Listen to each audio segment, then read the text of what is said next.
All right, well, welcome to Lecture 8, my General Relativity course.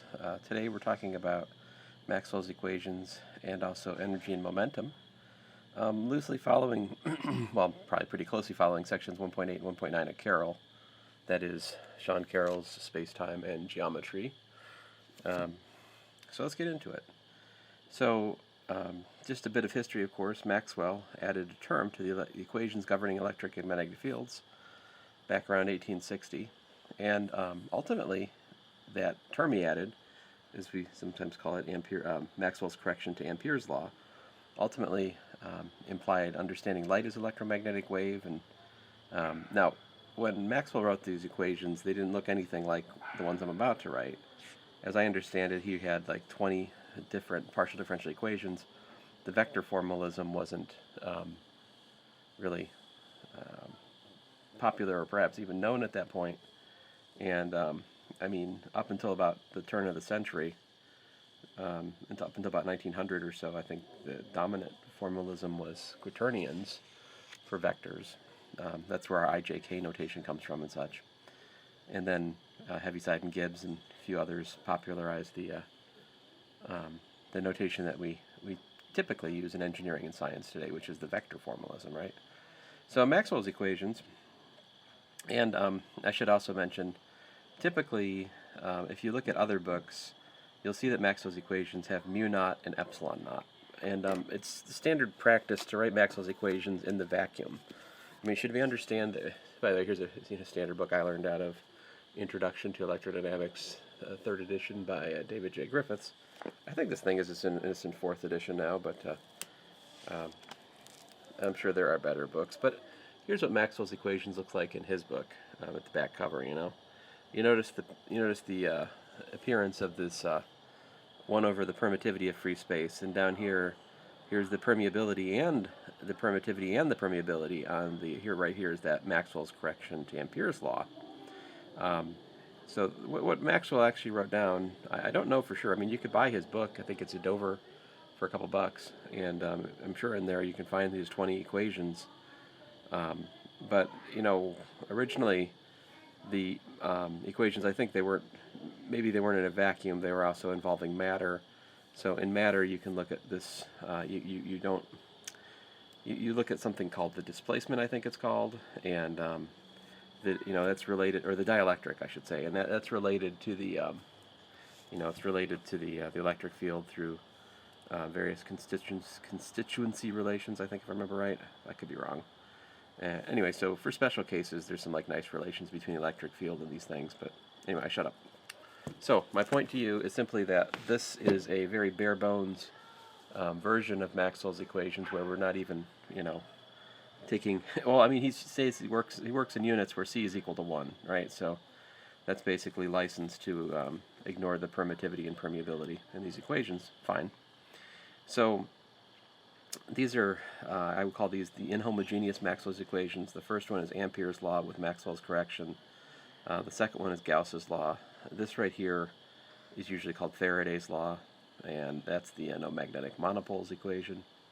Here the electric field is E, the magnetic field is B, because magnetic starts with B, right? And hey doggy, neighbor doggy objects to physics. J is the current density, that's the current per unit area, and rho is the charge per unit volume, the charge density. And so if you tilt your head and squint, you can take Maxwell's equations and you can rewrite them in terms of the Levi-Civita symbol and these derivatives. If you stare at this long enough, you realize, oh, I could just make a two tensor f, such that the 0th row and 0th column are given by the electric field, or it's negative, and the spatial part of the tensor is given by the magnetic fields, appropriately situated. And you make this an antisymmetric rank 2 tensor that has basically electric and magnetic fields making it up. And you define a forecurrent, J upper mu, which has got your charge density and then your current density. And once you have all that, well, then you can write Maxwell's equations simply like this. You can say, aha, well, the, you know, Ampere's law and with Maxwell's correction is the top one, and then Gauss's law is the second one, and then you can put those together in one big old space-time equation, contracting over mu, right? That gives you a time and, like, time, rather, it gives you minus time, plus space, you know, plus the 1, 2, 3 contraction. So remember, this involves that Minkowski product, which has got a sign built into it for the negative. Well, anyway, okay, so now this right here, I said this is not in Carroll, but the dual tensor is also natural to consider, because if you look at this, you can see you got kind of the same pattern, right? You notice you got pretty much the same pattern with B and E flipped around. Not quite flipped, like it's almost mirrored image, but you notice that the B has been replaced with E, but the E has been replaced with minus B. And so this interchange of magnetic and electric fields like that is part of a larger story. If you look in gravitation, he's got a whole page on this called, I think it's called the complexion. And if you think about this, there's an asymmetry, right, between the electric field's current, like you have an electric current, right, charge density, and electric charge density, electric current density, but there's no magnetic monopole, right? If there was a Gauss's law for a magnetic field, there should be something down here. And if there was, you know, Faraday's law was more analogous to Ampere's law, there should be a magnetic current over here. But of course there's not, right? Because there is no magnetic charge, at least not in our, well, not usually at least. I mean, we've been searching for a magnetic monopole for a long time now. If you can find old enough introductory physics books from the early 20th century, you can find some that actually had problems for like freshman physics about magnetic monopoles. But of course, as time went on, we didn't find them, and so there's still like very good theoretical reasons for supposing there's such a thing as a magnetic monopole. But anyway, let me move on here. Now, this G is actually, that notation is from Griffiths. If you look in Griffiths in like, chapter 12, I think it is, at the end of this, he introduces, yeah, see here's his G. So that, if you look at it, it's related to the F, but it's not quite the same. Anyway, let me move on here. And for those of you who care about the relation in terms of differential forms and stuff, that G equation is it's somewhat subtle. If I remember right, it's something about the co-derivative. So if you look at my advanced calculus notes in the right year, you'll find it. If you're interested, ask me. I can find it for you. Anyway, moving on here. So here's the details, right? The field, let's call it the field strength. Some people would call it the Faraday tensor. Is defined like that. And if you want to lower the indices, then you contract over the Minkowski metric. And when you do that, what ends up happening is it flips the signs on the column and the row 0, and it leaves the other part alone and ends up not switching the signs on the space part. So, and then he also, Carroll also mentions that if you look at the anti-symmetrization across mu, nu, and lambda of this, you get 0. And I want to say this sometimes is called the Bianchi identity. I think I'm right about that. But anyway, you can slog through this thing and prove that that's 0. It follows from, I suppose at this level of notation, it follows from the anti-symmetry of the field strength and well, I mean, I think you got to get into details here. Here's some of the details. If you look at it, you know, it's a tautology. If you look at mu and nu 0, lambda equal to I. If you consider mu equal to 0, nu equal to I, lambda equal to j, that gives you this, which gives you that, all right, plus that plus that. I'm using the definition and this over here. All right, and then what is it? Then if I put I and j equal to 2, for example, this simplifies to the only way you can get 1, 2, and k not being 0 is k being 3, which means this drops to the 0th derivative of b3. I just said I was 2. I was 1 and j was 2, right? So partial 1e2 minus partial 2e1. Well, that, if you tilt your head and squint, you realize that's the third component of the curl of the electric field. So what you got here is the third component of the curl of the electric field plus the 0th time derivative of the z component of B equal to 0. Well, we know that that's true because that's Faraday's law. Okay, it's the z component of Faraday's law. So if you if you want to, you can prove this by direct considering of cases. I mean, you can prove this up here. I'm pointing something off the page, aren't I? You can prove this thing. Let's call it the Bianchi identity. By sorting through the different Maxwell's equations that this reproduces. And so this is a way of implementing, that's a way of looking at this, let's say, homogeneous Maxwell's equations. So that Bianchi identity I was just telling you about, it gives you both of these, all right? I don't like looking at it that way, necessarily. There's a lot of different ways to look at Maxwell's equations. It's a very well-studied equation. There's so many different ways to write Maxwell's equations. I'll just show you a few in these lectures, really. There are others. Like, for example, I'm quite certain there's a way to write Maxwell's equations with a quaternionic equation. If I remember right, I think you can write it in terms of one quaternion equation, but it's been a while since I looked at that. Anyway, so my apologies to the geometric algebra people. I'm not one of you, I must admit. Anyway, so we have antisymmetry. So basically the point is that if you put the indices down, it's almost the same. I think it is the same for the spatial part, but it's just minus for the time-space or space-time part, let's say. And so down here, I was trying to see if I could kind of like just bash through it and see why it was 0 more. But anyway, let's let that be. I'll show you a better way to prove that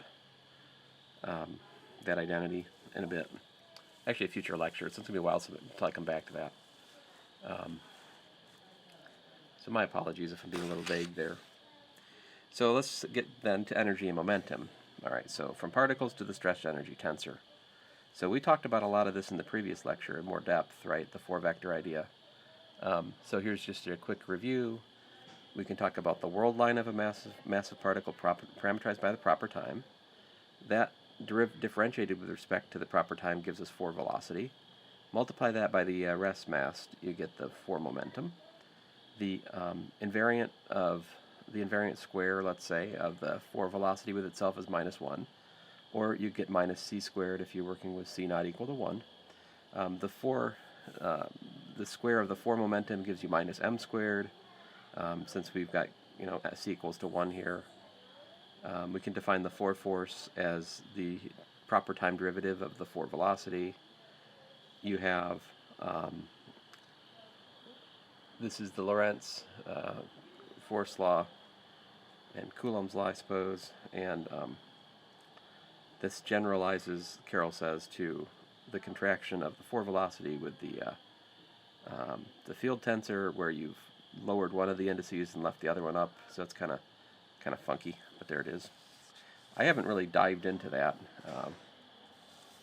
so my apologies, but well, anyway,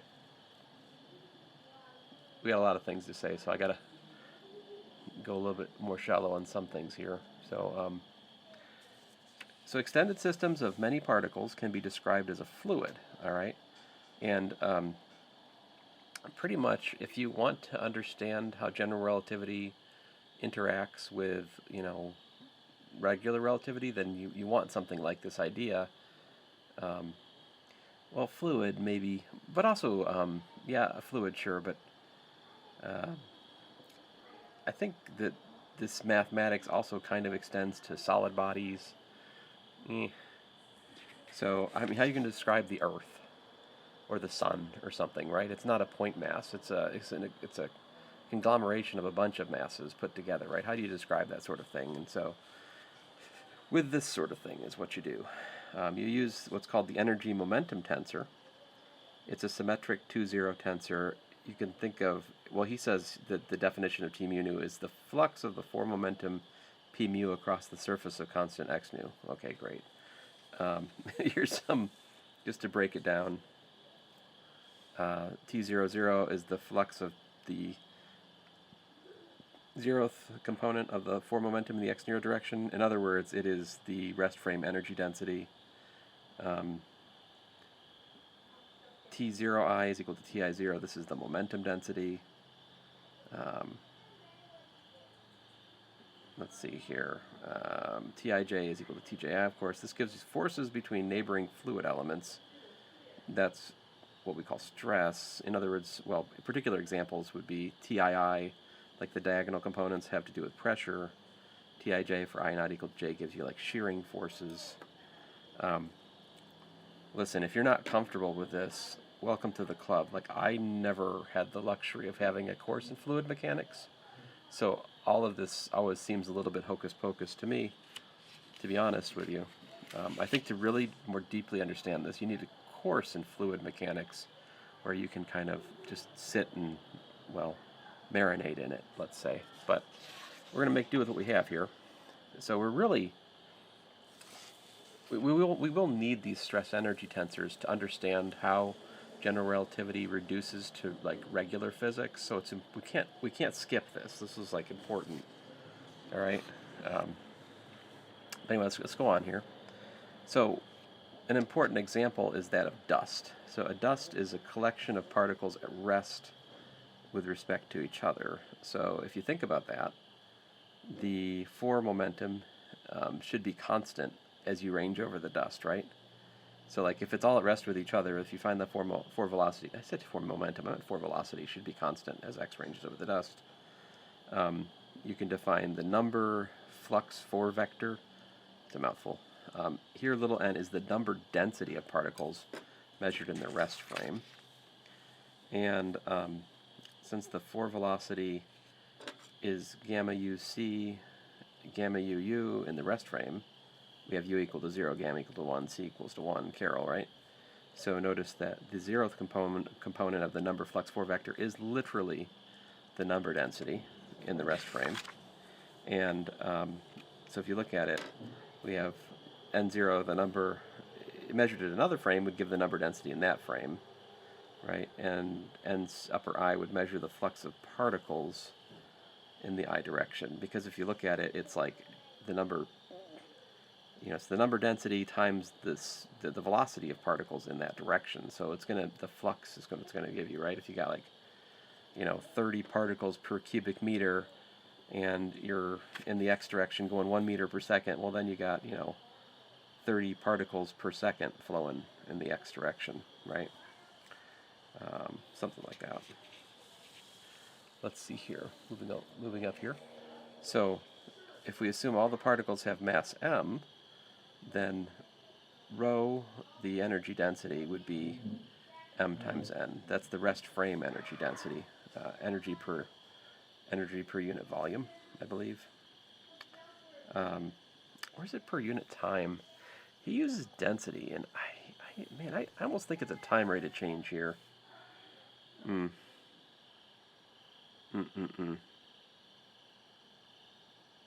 Well,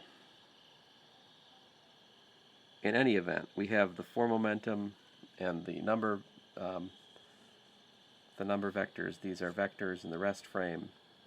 And if you look at the tensor of these two vectors using this kind of notation, which isn't great, then the 0,0 component is the energy density. So kind of a bit of a jump here. This is just this paragraph here is just a heuristic to kind of motivate why the stress energy tensor should be this for dust. I mean, you can take it, or Carol has more words. Read his words. If they make sense to you, great. But here it is, the stress energy tensor.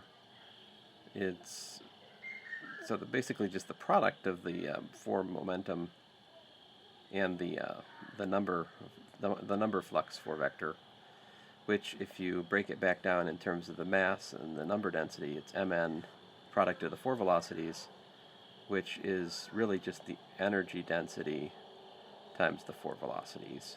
So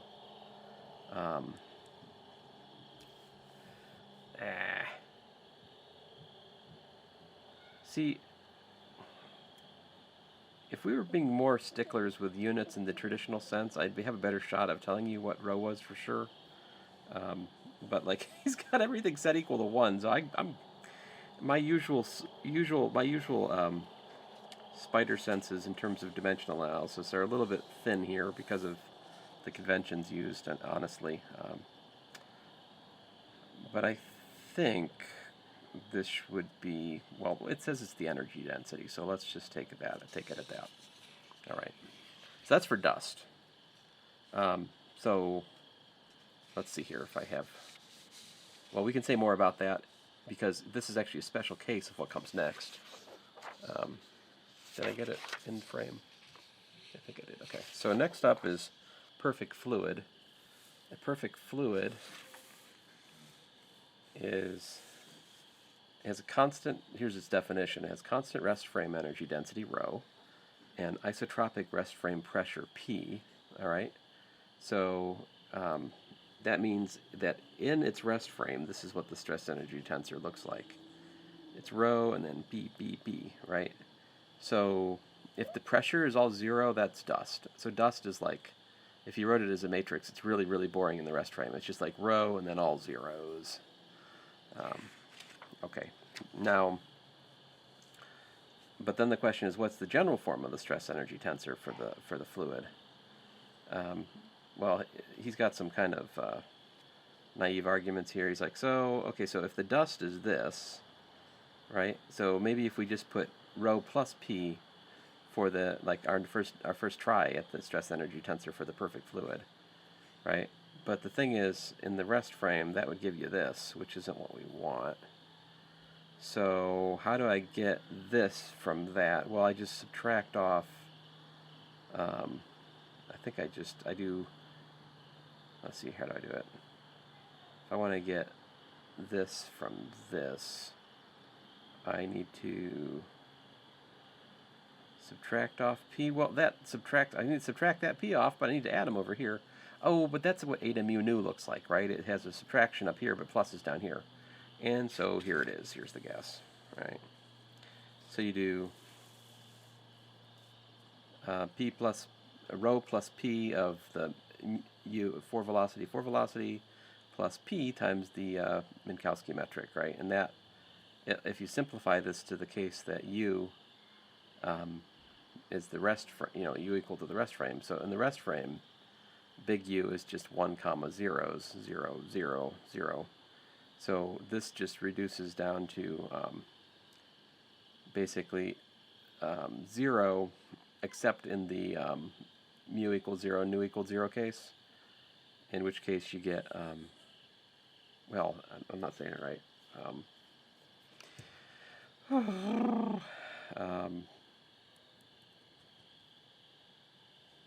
Do I have a calculation down here? Oh, rats. Well, anyway, if you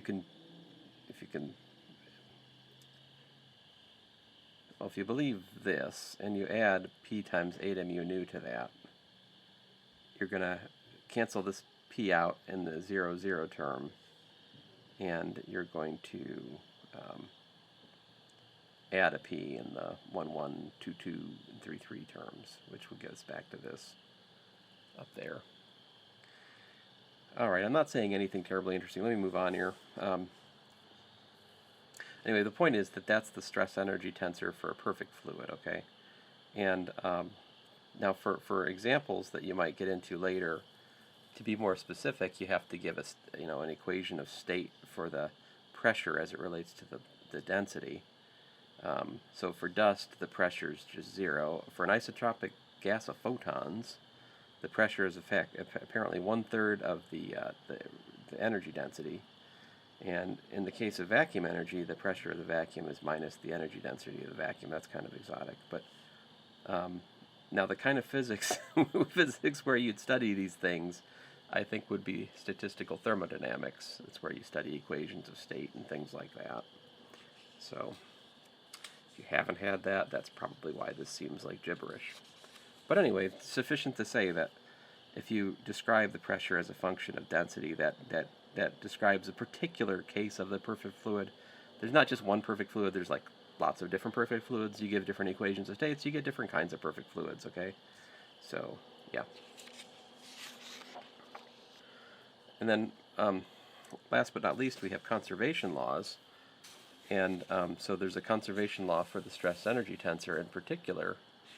You contract over the, take the derivative of T mu nu, this is summing over mu, this gives you conservation of the stress energy tensor as a four-dimensional divergence. So if you unpack this equation, you'll discover other things, like what is this reduced to? Well, if you look at nu equal to 0, this gives a conservation of energy, whereas nu equal to 1, 2, and 3 gives you conservation of momentum. Let's see here. So I think I tried to work it out for a perfect fluid. So you get all right, what's going on here? So I'm just putting in the equation and differentiating, right?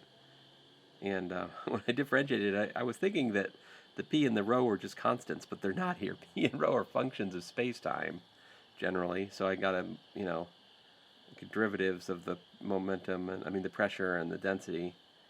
And although I feel like he said that the p and the rho were constants on the other page. Whatever. Okay, so let me scooch this up here a bit and see if I can talk through this calculation here. So we know that the square of the four velocity is -1, which means that the contraction of u nu with the derivative of u nu, like that, is 0. And so whenever I see this down here, I can throw away those things. So if I contract the conservation law with u nu, like this, and so I'm just basically taking this calculation up there, and I'm multiplying it by u nu, which is to say I'm contracting it across u nu, like this, and like these. So the u nu just gives me -1. That's where this minus comes from, right?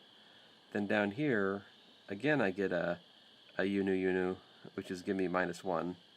That's where this minus comes from, and I get the partial mu rho plus p plus rho, right? I still got that residual u upper mu left over there. And then I've got this partial derivative of the density, and then this guy raised the index. This raises index up from nu up to upper mu. That's what that eta does there. And I've also dropped some terms. Like I think I just thought about if I multiply this by this up here, go and multiply this guy by like the u nu, some of the terms in there are going to go away. Like I think this one goes away because I've got u nu contracted with that, which I know is 0, so like I dropped that term. And did I drop anything else? I think that was the main one. I think just this term dropped out. I think I got the other ones down there. Anyway, you do need to use this in order to properly contract this derivative across the u nu. I hope I'm explaining enough that you can see what's going on here. But anyway, collecting things together, there's some things that cancel out, and you're left with minus the derivative of density times u upper mu minus pressure times the derivative of mu upper mu equal to 0. But what is this? Well, if we take the non-relativistic limit so we can understand it, non-relativistic limit, you your four velocity is just basically 1 comma the regular velocity. And we're also assuming that the pressure is much, much less than the density. And so in that limit, this becomes, let's see here, this becomes like rho v. And so that's like the x, this is the divergence of rho v there from this one. And that one gives us the, let's see here, what happens with that one? That one may just drop out.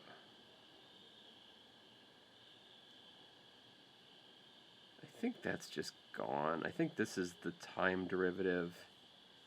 Yeah, well, I think both of these terms are going to here. I think this is just 0 in this approximation. Yeah, I think so. Anyway, this is in fact the continuity of energy density, because it says that it really, I think you could say it's conservation of mass in the usual. If you were not thinking relativistically, this is conservation of mass, because this is the divergence. This is the flow of mass out in terms of the velocity field and the density. And this is the rate. So basically, if you look at like a little box, right, the rate of change of the mass per unit volume, time rate of change of that, is equal to minus the divergence of the flow of the mass out of the thing. So basically, if your mass is flowing out, your density has to be decreasing, right? And vice versa. If your velocity field is flowing mass into your little box, then your density has to be increasing, and that's what this is expressing. It's the continuity of energy density. Energy density here because E equals mc squared. So you got to remember when he makes comments about energy and mass, he's using the mass energy equivalence sometimes. And then Carroll also looks at the perpendicular to the four velocity direction, and he derives what's known as Euler's equation from fluid mechanics. But I don't think I need to say much about that here, because I really don't have anything to add to Carroll there, so I'll stop here. Thanks, guys.